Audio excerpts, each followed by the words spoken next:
Vətəndaşların sözlərinə görə, bəzi hallarda parklanma haqqı ödənilsə də, sistem ödəniş qeydə alınmır deyə sürücülərə ödəniş edilməyib əsası ilə cərimə göndərilir. Ən çox etiraz doğuran məqamlardan biri isə texniki problemlərdir. Şəhərdə ödənişli parklanma ilə bağlı narazılıqlar getdikcə güclənir. Xeyr, uyğun deyil. Ona görə ki, hər şey baha, indiki zamanı üçün çətindir.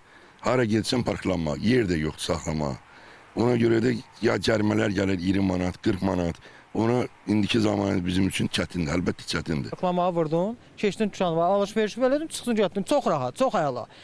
Cərimə olunca parklama ilə get. Bəs amma burada taksilər deyirsə burada parklama yox. 20 manat belə cərimə ödəməkdənsə, elə parklamanı vur tablodan get. İşi gör, gəl manatlıq da var, 70 qəpik. Bəli. Çox rahat. Belə sərfəlidir də. Bir var 20 manat, 40 manat ödəyəsən, bir var ki 70 ödəyəsən. Fərqi çoxdur. Şəhər ətrafı qane eləyir, mərkəzə yaxın yox.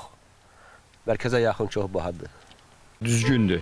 Amma ki bizim bu həyət var. Bu həyətdən mən burada yaşayıram. Burada saxlayırlar maşını. Saxlayır. Gecə səhər 6-da 7-də işləmiş biliyorsun gəlib çəkirlər 50 manat cərimə. O düzgün deyil axı. Bu cəmaət harda saxlamalıdır maşını? Həyətimin qabağıdır, yaşadığım yerdir.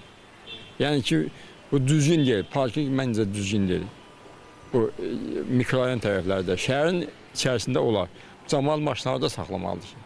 Məncə uyğundur. Nəyə görə? Çünki gedirdik hardasa bir yer tapa bilmirdik. Ödənişli olduğuna görə əgər yerlər məhdud sayda deyilsə uyğundur.